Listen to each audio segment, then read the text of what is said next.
So my name is Phil DiCollegiero. I'm Executive Director of the Amesbury Chamber of Commerce, and you've joined us today for the Amesbury Chamber's monthly speaker series. This month, we're really excited to have a whole team with us from MassDevelopment, and we'll let them introduce themselves in a bit. But this is a program that the Amesbury Chamber's Economic Development Committee has made possible in an effort to get more information out to the businesses of Amesbury and beyond. And it's made possible in part by the generosity and support of our sponsors, and that includes Newburyport Bank. It includes, again, the kindness from our friends at Energy Source.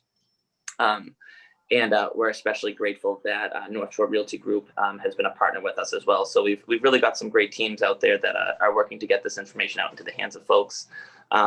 We have Bob Jones with us today from Newburyport Bank. Bob, I want to say thank you again to you and your team for your help in making these programs possible. Hi, I'm Bob Jones, and I serve as Vice President of Commercial Lending within Newburyport Bank. Thank you to the Amesbury Chamber of Commerce and its Economic Development Committee for creating these regular forums to educate our businesses, the public on different initiatives, resources, and developments in the business community.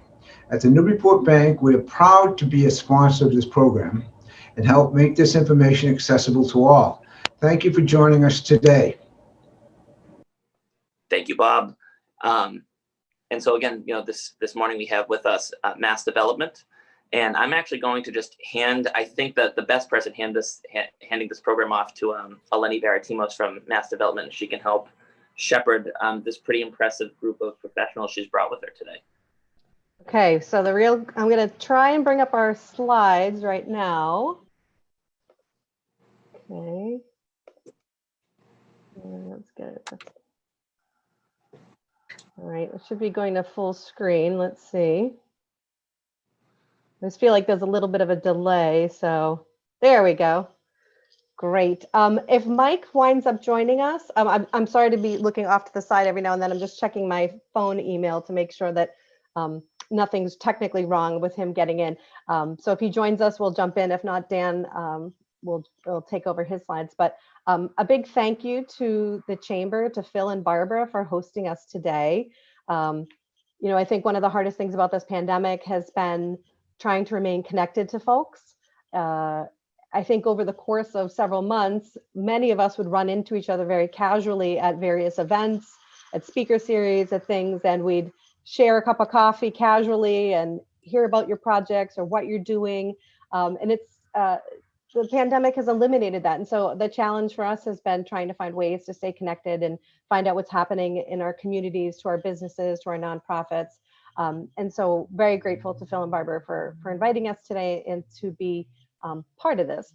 For those of you who I haven't met before, my name is Eleni Varatimos. I'm the Vice President of Community Development for MassDevelopment.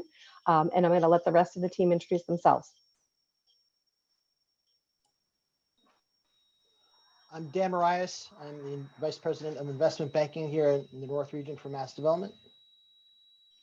Hi, I'm Rob Anderson, newly hired by MassDevelopment as the new Business Development Officer, replacing Ken Good. Good morning, everyone. I'm Christine Madoran, Vice President, Real Estate Services. I'm based in the Boston office, but I'm also part of the North team. And Mike Galligan may be joining us. He is our head of lending for the North region. I know a lot of you know Mike. He's been at the agency for almost 20 years. And so he has worked with so many of you over these years, along with Ken. But we're excited to share some new information with all of you. So I'm kind of calling this MassDevelopment 101 a little bit. Just going to give a really brief overview of the agency itself. So who are we? We are the state's finance and development agency. And our mission is to help all communities promote economic development for the betterment of their residents who live in the Commonwealth of Massachusetts. We are a quasi-public agency, and for most of your purposes, that doesn't mean anything. But what it does mean for us is that we are a self-financed agency.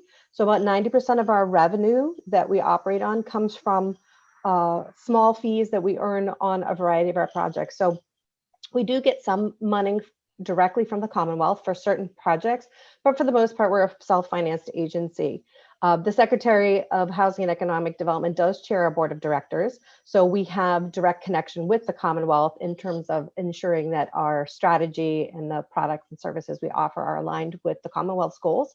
But as you'll see, as we talk a little bit, is that quasi-public designation gives us the flexibility to offer and try some things that we probably normally wouldn't be able to do if we had funding sources that came directly from the Commonwealth.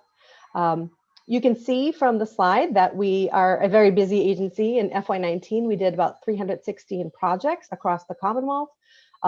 We put about $2 billion back into the Massachusetts economy.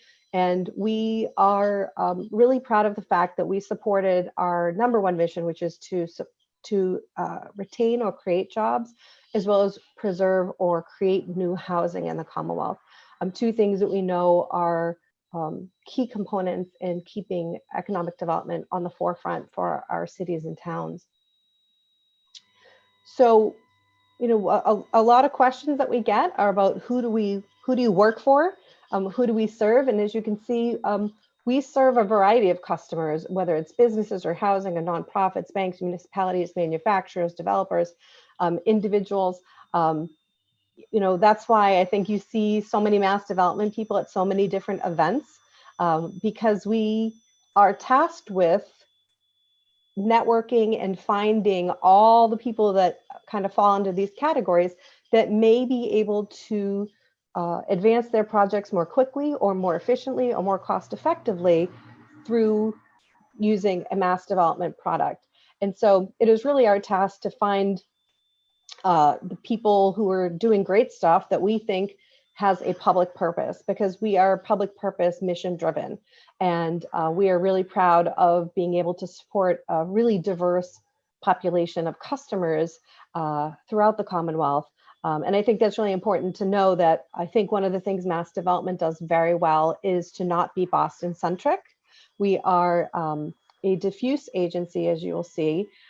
We serve by having a regional model, which is very different from nearly every other state agency in the Commonwealth.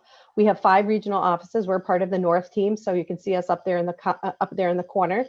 We work with about 55 communities that we consider the North team. We have a Boston regional office, a South region, a Central, and a West office.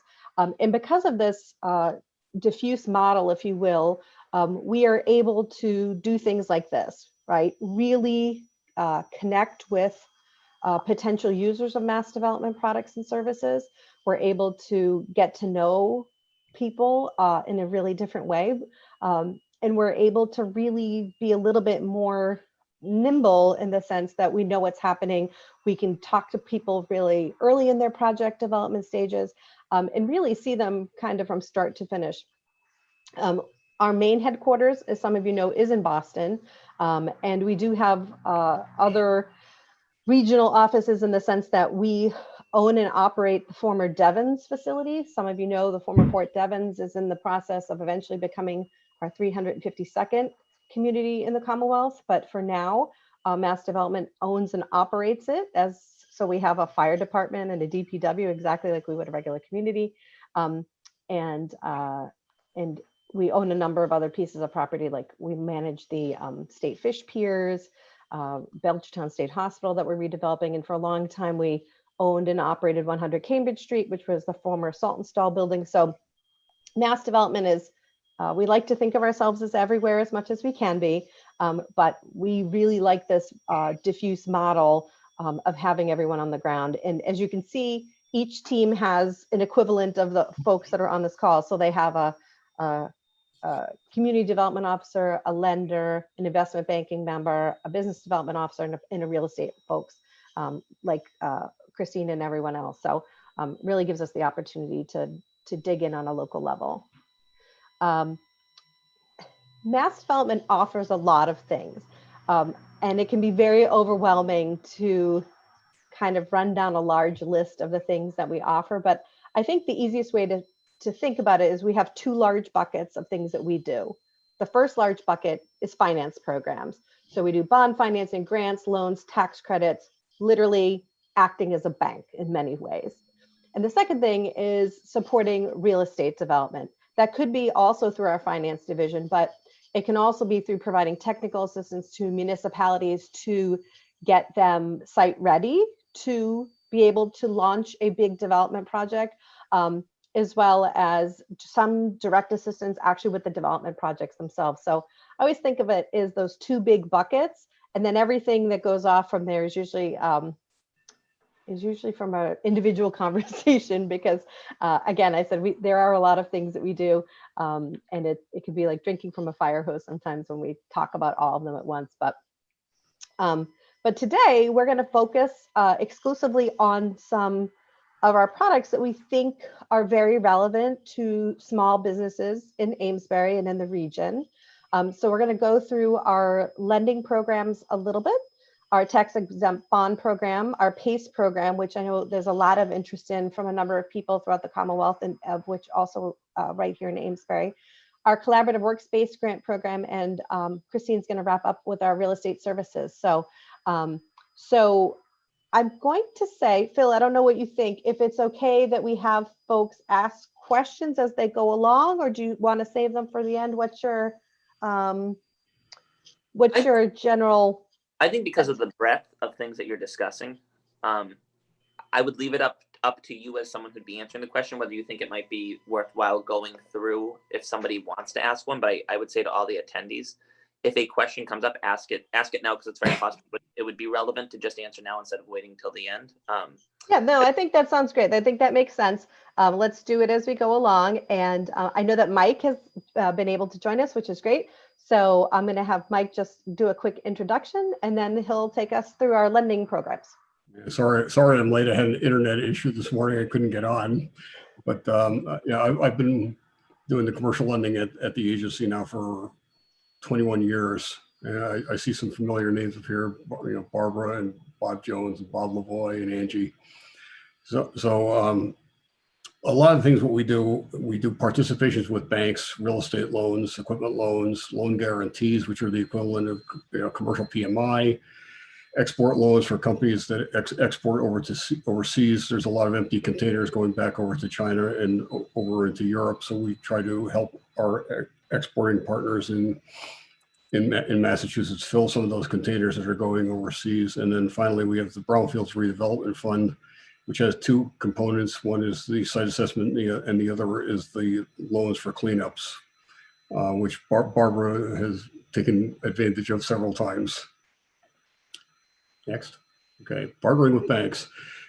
Generally, what we try to do is we try not to replace the bank. I could beat every bank in the world on interest rate if I wanted to, but then they would all be angry at us and they wouldn't participate with us. Banks have all the customers because they have depositors and businesses that run revolving lines of credit. So what we try to do is work with them, to partner with them to participate in their existing loans or in new construction loans, and offload some of the bank's risk by buying an interest in their loan or providing a mortgage insurance guarantee. We have mortgage insurance guarantees, which act the equivalent of commercial equivalent of private mortgage insurance, where we would guarantee 10 to 15% of the loan up at the top end, so that the borrower would only have to put down 10 or 15%, as opposed to having to come up with a 25% deposit. We also do taxes and bonds, which Dan is going to get into in a minute. And our partners with the banks, they actually buy most of the taxes and bonds for the smaller deals. So, but Dan will get into that in a minute or two. Next, loan guarantees. The loan guarantees, as I was saying, is a vehicle to allow the borrower to maintain more cash in their business and only put down up to a maximum of 10% in the as a deposit, so that we can do a loan to value of 90% in conjunction with the bank. Maximum loan amount or guarantee amount is $2 million, and they pay us generally is about a 2% fee, or between 2 and 3%, depending on the size of the guarantee, on an annual basis.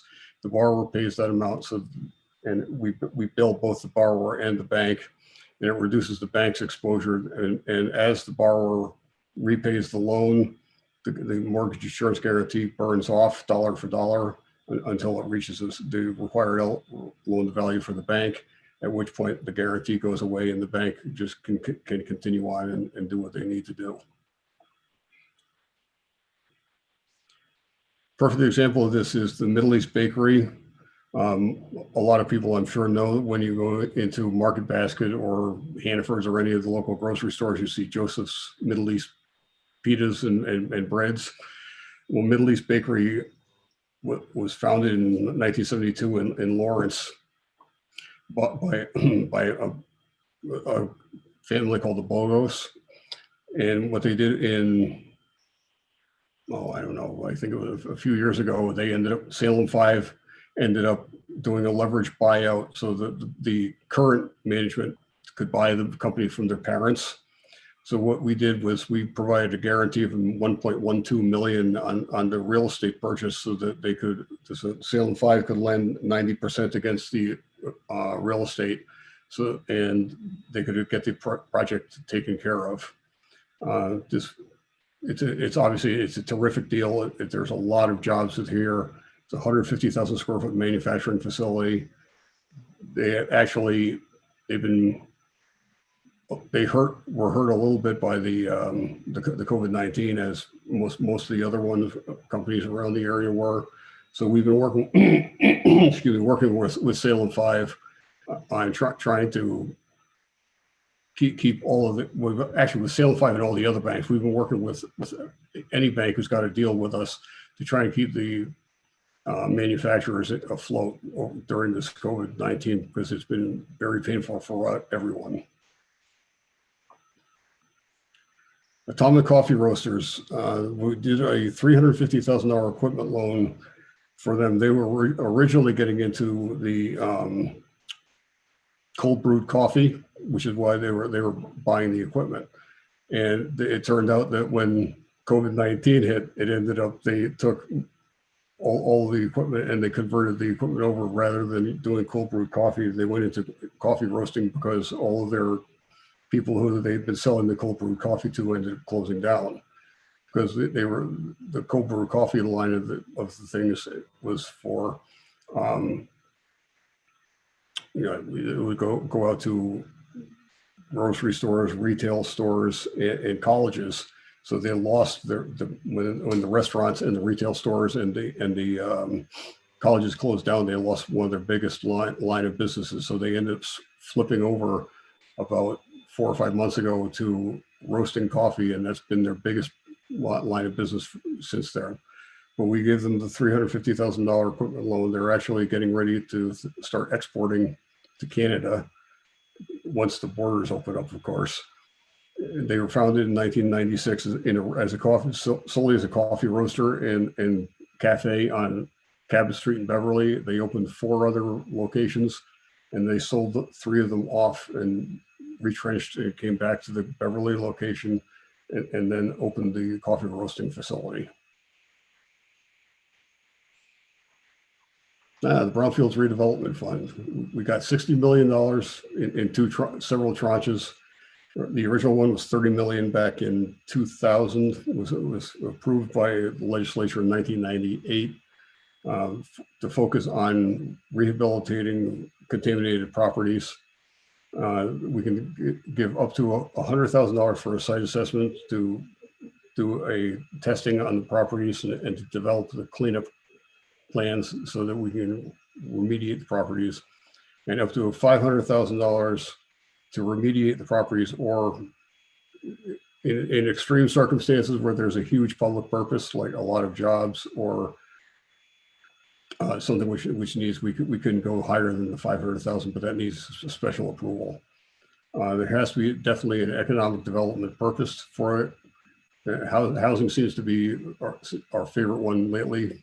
Barbara took advantage of this one. Oh, how long ago now, Barbara? Probably 10 or so years ago. 14 years ago. 14 years ago. I know. And Crazy. there's the picture of Barbara's building. we actually did an acquisition loan for her. We refinanced her existing debt. We had a site assessment loan to the city of Amesbury. We gave Barbara the $423,000 to clean it. We gave her a construction loan on top of all that. And everything is working extremely well there. We're very pleased. Me too. Yeah, and now I'll hand this off to Dan. Thanks, Mike. Good morning, everyone. Excited to be here. This is the second day in a row that we've spoken with some entity in Amesbury. Yesterday we were on a call with Angie, who I believe is on this Zoom call as well, discussing PACE. So it seems like Amesbury is building some momentum here, which is great. And so I'm here to discuss taxes and bond financing and PACE. So taxes and bond financing. What is a tax exempt bond? It is a loan, and generally speaking, it's a loan from a bank that has a lower interest rate than it otherwise would have. Excuse me. It provides a lower cost of capital than a taxable loan, and it can be used for on housing projects that have 4% LIHTC tax credits on there. There are flexible terms as well, generally speaking, because the bank, your bank, is generating the term sheet. And that's one of the advantages of a tax exempt bond. It can be used for nonprofits, manufacturers, as well as housing developers and some other entities. Next slide, please.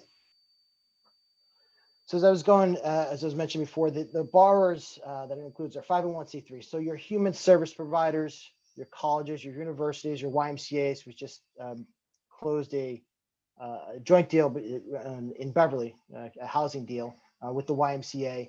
Just a couple of days ago with my housing colleague, Tony Fracasso.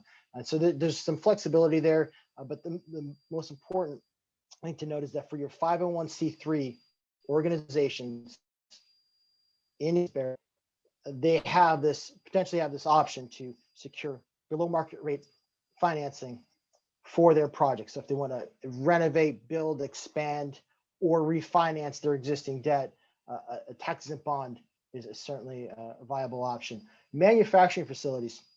So anyone that creates something in the state of Massachusetts or builds something or makes something can potentially be eligible to use a tax exempt bond to expand their facilities, to buy new equipment if they're expanding their facilities, renovating their facilities, etc.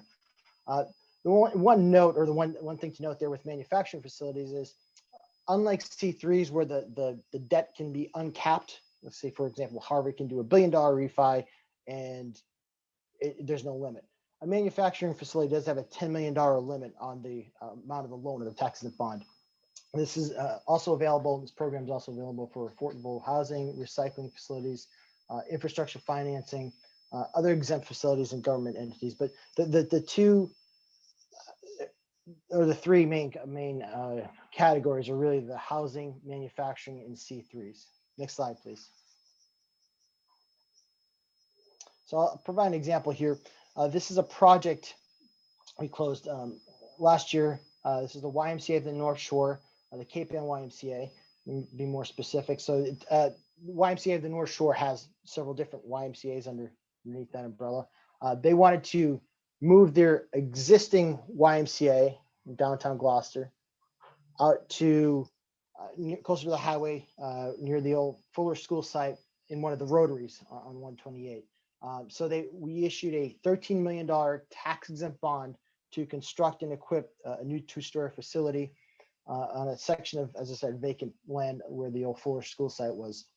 The space will, be state of the art and include community space, preschool classrooms, gym, fitness studios, and it'll be accessible through some public transit as well. The key here is that it was a complex deal in that there were some new market tax credits involved and several different parties involved that were necessary to complete the deal. But it's going to be a cornerstone of the community there, where they're having a much larger facility, a facility that can handle a larger capacity, more students for preschool, and just as I said, kind of a cornerstone of the community. We had the beam signing or the topping out ceremony, I think in February. So COVID may have delayed things now, or we're 10 months, 9 months later here. So I think it'll open up soon. But that's an exciting project for the city of Gloucester. Next slide, please. So moving on from tax exempt bonds to totally different silo here, which is PACE. This is a brand new program through Mass Development and in Massachusetts. PACE is actually a federal program, and it's a tax-based financing tool that enables low-cost, long-term funding for energy improvements. PACE financing is paid via a betterment assessment on our property's tax bill, which is what we were discussing yesterday with Angie and her team. PACE betterment assessments work very similar to improvements to public infrastructure and benefit specific properties, as the slide said. So it works very similarly to betterment assessment, except it's focused on our specific properties' energy efficiency upgrades. Next slide, please. So PACE in Massachusetts. So this legislation was initially approved, as a slide said, in August 2016. Then we needed a technical correction, which we passed 3 years later. In that, Mass Development was assigned to be the lead program administrator. And once the correction was passed in August 2019, that allowed us to move forward and get the program open. It was initially set to open earlier this year, but then COVID kind of moved things out, and we opened late July of this year. Mass Development, as the slide said, will administer the program on behalf of the state of Massachusetts, and will work in partnership with the Massachusetts Department of Energy Resources. They'll do the technical side of the process, and when I say technical side, there's a review portion of an application that's required, and I'll get into that a little bit. If you want to go to the next slide, please. So what can PACE be used for, or what can it be used on? So PACE is, as I said before, is to finance improvements, energy efficiency improvements more specifically, to commercial properties, office buildings, malls, hotels, manufacturers, nonprofits even have expressed an interest in this.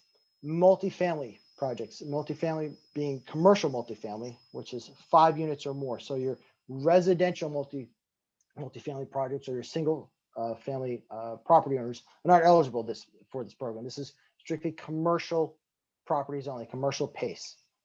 Next slide, please.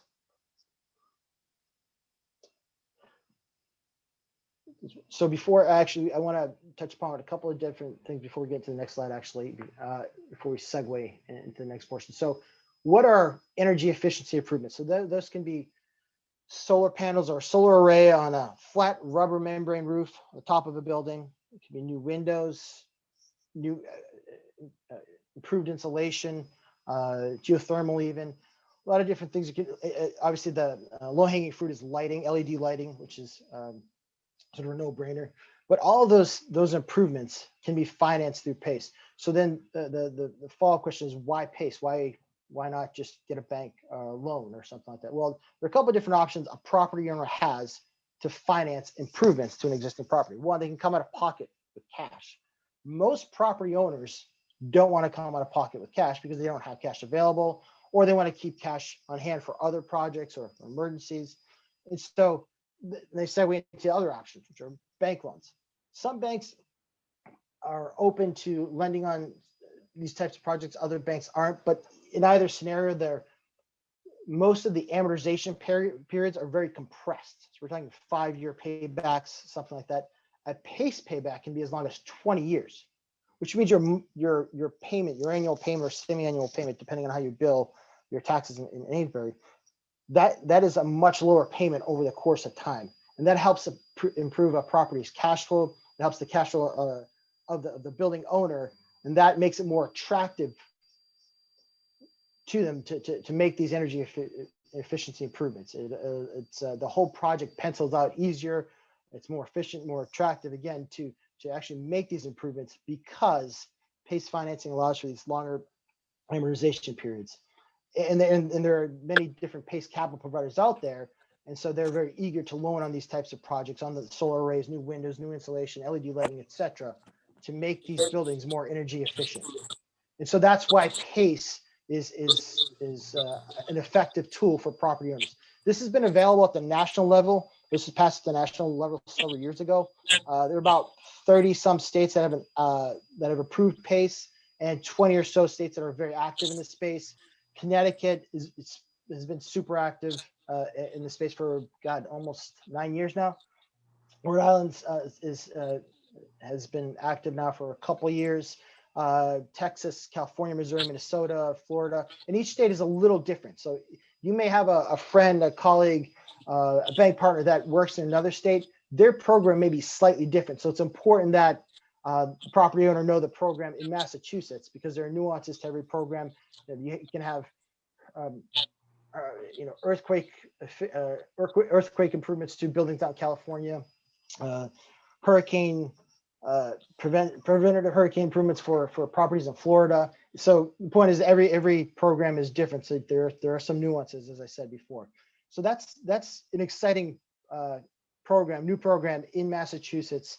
And so we think that PACE will allow for more property owners to make these energy efficiency improvements that they want to make, but don't necessarily pencil out, or they don't necessarily have the cash to do. That PACE will allow them to do that, because again, this is outside capital coming in. This is not Mass Development's capital.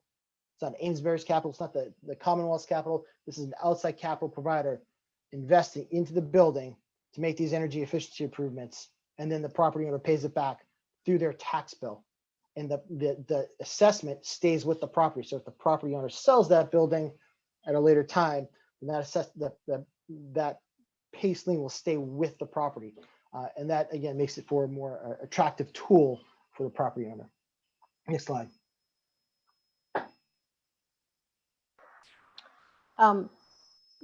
Do we want to take a second?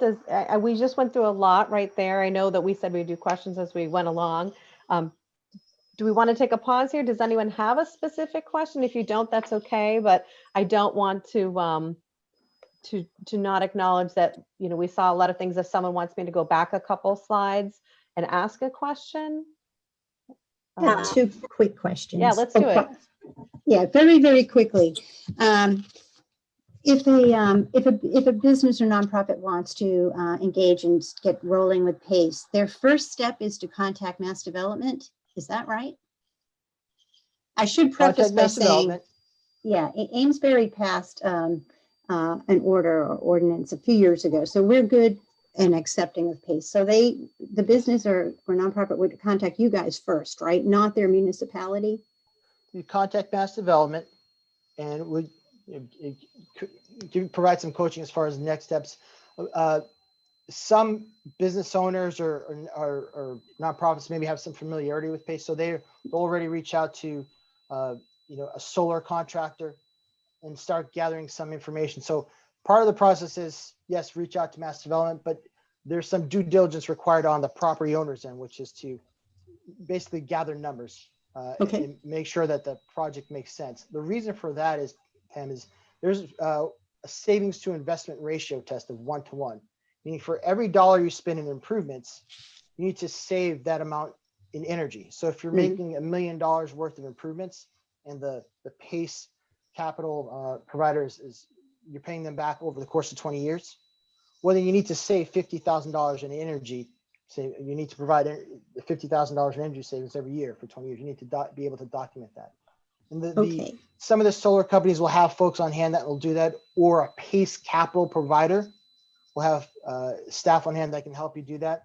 But the first step, really, before you even contact Mass Development, is a desire to want to make energy efficiency improvements to your building. Next step is really gathering data on what types of improvements you'd like to make: windows, LED lighting, solar array, etc. And then start gathering facts on what makes sense. And as I said, some general contractors and some solar array sellers, providers will provide some information around that, telling you what you can save in energy, etc. And then you're going to want to drill down a little bit more and quantify that. And that's when you're going to want to reach out to potentially a PACE capital provider, or someone who specializes, an energy consultant who specializes in developing sort of summaries of energy efficiency and energy savings on these types of projects. So first step, yes, you can reach out to Mass Development. For those who are familiar with it, they'll just start getting to work on what they want to do and then gathering data and then reaching out to Mass Development. Once you've gathered all your data and you say, I'd like to make $1 million worth of energy efficiency improvements to my building. Here's what we're going to do. Here's what we're going to save. Here's the PACE capital provider I'd like to work with. And there'll be if you don't know of any, we can provide a few names there. We're actually in the process of building a list of PACE capital providers. There are several of them nationally, and there are 3 that have applied to be in Massachusetts or provide capital in Massachusetts, and that list is expanding. So that's actually a dynamic situation right now where we're actually building that list. So you have that PACE capital provider, you have the list of what you want to do, you have the savings to investment ratio calculation, you then apply to Mass Development. Naturally, you're going to want to call ahead of time just to say, hey, is there anything I'm missing here? And then we work with Mass DOER. They look at the technical side of it, Pam, where they'll say, all right, this savings to investment ratio test makes sense. And we'll work on the application side of it. We'll work with municipalities, with folks such as Angie in Amesbury and each respective person throughout the Commonwealth with representing the different municipalities. Usually that's that can be the economic development director. Sometimes it's a town assessor. Sometimes it's just a collaborative of those folks, but there's usually one point person. That's so great. Thank you so much for that detailed information. And I'm so glad we're recording. Okay, thank you. And Dan is the contact on that. So, you can reach out to Dan directly. We have another colleague that administers the program out of Boston as well.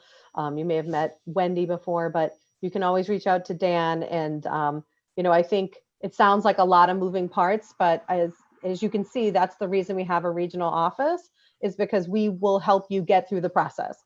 Eventually we will get there. There'll be a lot of moving parts, but our goal is to help you get that project done.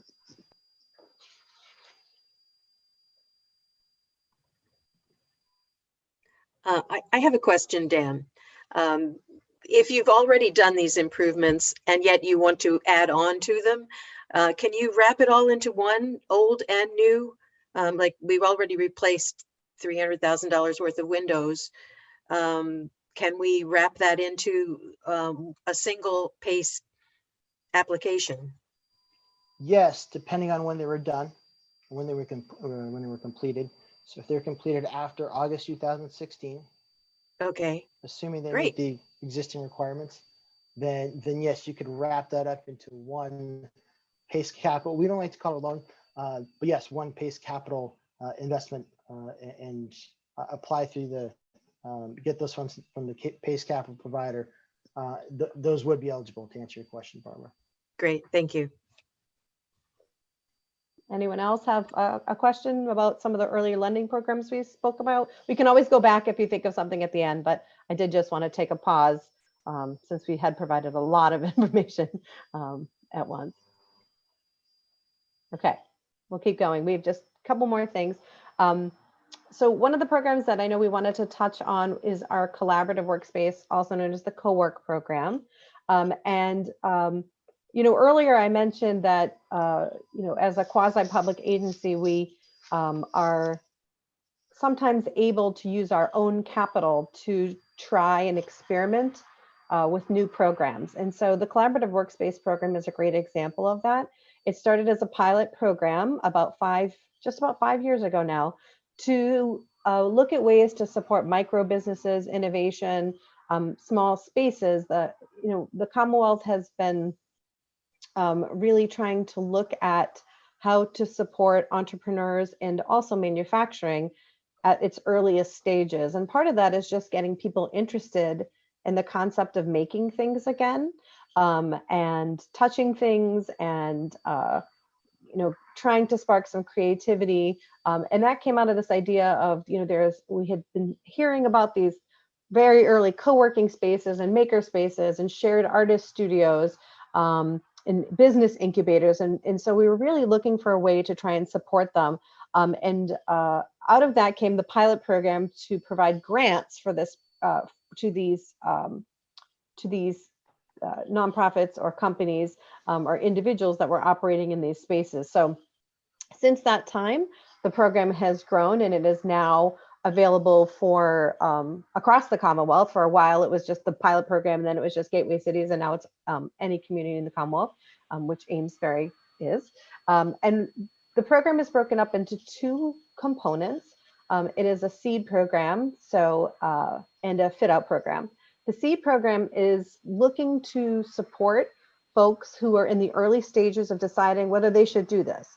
So maybe a community or a nonprofit or an individual entrepreneur has been thinking about starting a shared kitchen space or starting a maker space or a co-working space.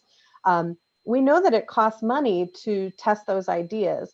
And so one of the things we've been able to do is support folks who are looking in that exploratory phase. Maybe they need to be doing some meetups, maybe they need to be doing some market studies, some survey work. And it's actually been rather interesting because for as many as we have done, there are a number that have gone forward and grown their business, and there are a number who haven't. And frankly, from a community development perspective, we still feel like that's money well used. We would rather work with an entrepreneur to test their idea and find out early on that maybe it's not the right model and save a lot of money and a lot of effort down the road. So I think that's actually been kind of really interesting part of the program and a great learning experience, I know, at least for me, over these past 5 years. And then we have the fit out program. So we have folks who are either up and operating, or yes, they've gone through this seed process and they're ready to go, but now, okay, they've rented a space, but they need to take down some walls, they need to buy some equipment.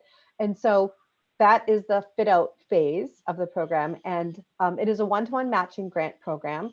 But knowing that so many of the folks that have started these aren't able to come up with a lot of capital, we've tried to be as flexible as we can about the matching funds. So for example, we allow things like in-kind rent. So let's say that you have a space downtown that you think is ideal, and there's a landlord who would prefer to have a maker space or a fab lab or something there, as opposed to a less interesting tenant. They may say to them, well, instead of charging you $5 a square foot, I'm going to charge you $2.50, and we allow them to use that $2.50 a square foot as part of their matching funds. We also allow for donated equipment and some other things. And it can be the building owner or the operator that applies for them, because some of those capital investments are improving the building themselves. And so, we have a couple pictures down here. We've got a picture of Wheelhouse, which is a co-working space up in Gloucester. Some of you may be familiar with Lowell Makes, which is one of the larger maker spaces in our region. You have something kind of similar up here with CI Works, but I think CI Works is much more advanced and has much more established businesses there that share space. We have our UTech commercial kitchen space, which has been a really amazing program for food trucks and food spaces up in Lowell. And it's been a really exciting and interesting program, and one that has seemed to have really fit in with folks who are looking to do a small level Main Street improvement and trying to bring interest and placemaking and excitement to their downtown. It's been a really successful program, for example, out in Springfield, and revitalizing part of downtown Springfield with Make It Springfield. And so I think there's a lot of really interesting opportunities through the collaborative workspace program to engage with entrepreneurs and different folks to support early stage innovation. I'm always willing to chat with folks about that program. That's a program that I happen to directly oversee. I love going out to spaces. I go actually across the Commonwealth all the time to see spaces because I find them fascinating. And we also will be hosting a very informal, I kind of call it a virtual meetup of maker spaces next week on Wednesday or Thursday. I have to double check. If you're interested, Phil, after we wrap up, I'll email you the invitation. So if anyone wants to attend, it's going to be just an opportunity for folks to kind of learn a little bit about different makerspaces across the Commonwealth, but also just share some best practices about challenges that folks have encountered in the COVID world and operating a shared space. Is that geared only towards those people who operate, or people who may find themselves occupying a space like that as well? Yeah, it's geared towards both. It's geared towards if you're a member of a makerspace, if you're an operator of a makerspace, if you're thinking about a makerspace, or you just think they're cool. We welcome anyone to attend. It's free. It'll be about an hour-long panel. So we're excited about that. Now, because this recording is going to go up and be up for a while. So, I mean, we're recording, of course, today. Yes. At the December 2020. What's the date of this event? The date is, sorry, I should have just double checked that. It is, hold on, sorry. I'm looking off camera to check my calendar to make sure I give you the right date. It is Wednesday, December 9th at 9:30. And it's a virtual event. But again, we will likely be recording that. So if you aren't able to make it, we will probably be posting that to the Mass Development website in our collaborative workspace tab. So if folks can't make it, you can still access, just like you are all doing with this wonderful library of information. We can make sure that you see it. Thank you. And then I'm going to turn it over to Christine, who's going to wrap up by talking about some of our real estate services. Thank you, Eleni. Hi, everyone again. So for the Real Estate Technical Assistance Program, we like to help municipalities plan the work so they can work the plan through the TA program, which I also directly oversee. We provide a site-specific or district-wide early stage planning or pre-development efforts. So this is a service that we provide directly through our house doctor consultants. So we do not actually disperse funding as a grant. We match the municipalities up with house doctor consultants to tackle some of the local real estate issues. And this is a list of the different plans that we have taken on. And we also offer different types of placemaking activities, one of which Amesbury was able to benefit from, the Commonwealth Places program. I believe that you had a very successful event series over the summer. And I think Phil was just talking about one of the events when we kicked off. And we have been very excited to offer Amesbury a technical assistance panel this coming year. It would be offered through the Urban Land Institute, and we are going to be looking at the Lower Mill Yard for the next year. We just had a preliminary conversation with Angie, so looking forward to working together on that.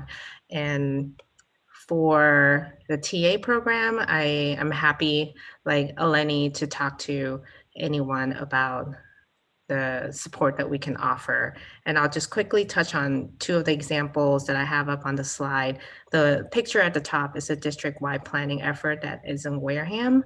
They were looking to reactivate an area that is focused on a former nail factory. So we helped them with some district planning, a master plan effort. And then the picture below is in Westport. They were looking to reuse their high school building that is going to be decommissioned in about a year. So we helped them do some fit out concept planning. And that's just a small example of the work that we can do through this program.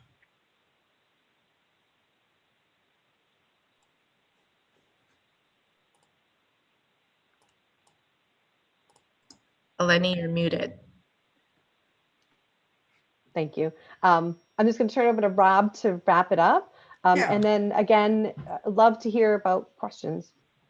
Yeah, hi, Rob Anderson, doing business development.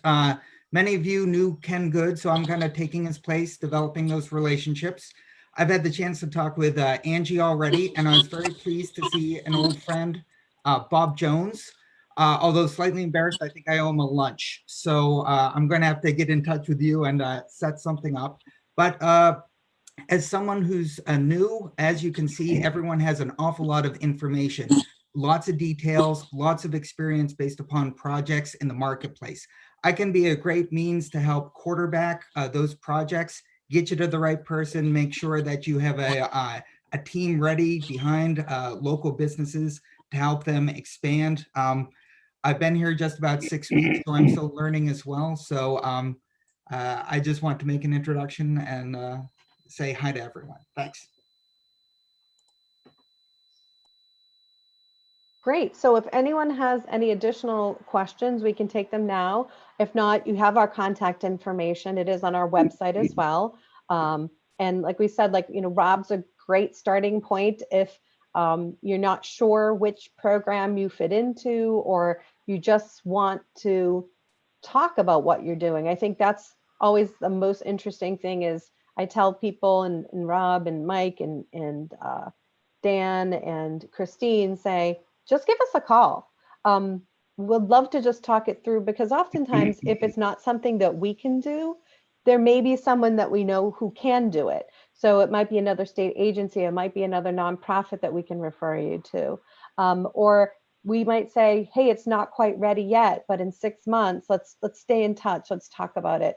Because ultimately we want all of our communities in the Commonwealth to succeed and have wonderful economic and community development, so that all of our communities are really a great place to live and play and work and thrive in. So again, thanks for having us, Phil and Barbara. This was really great. Again, love to stay in touch this way and try and connect with everyone. Could I ask a question? Could we get a copy of the presentation emailed to us? Yes, of course. Phil, I'll get it to you and you can send it out to your members. Thank you very much. I'll put the link live too underneath this video when we post it up onto our website.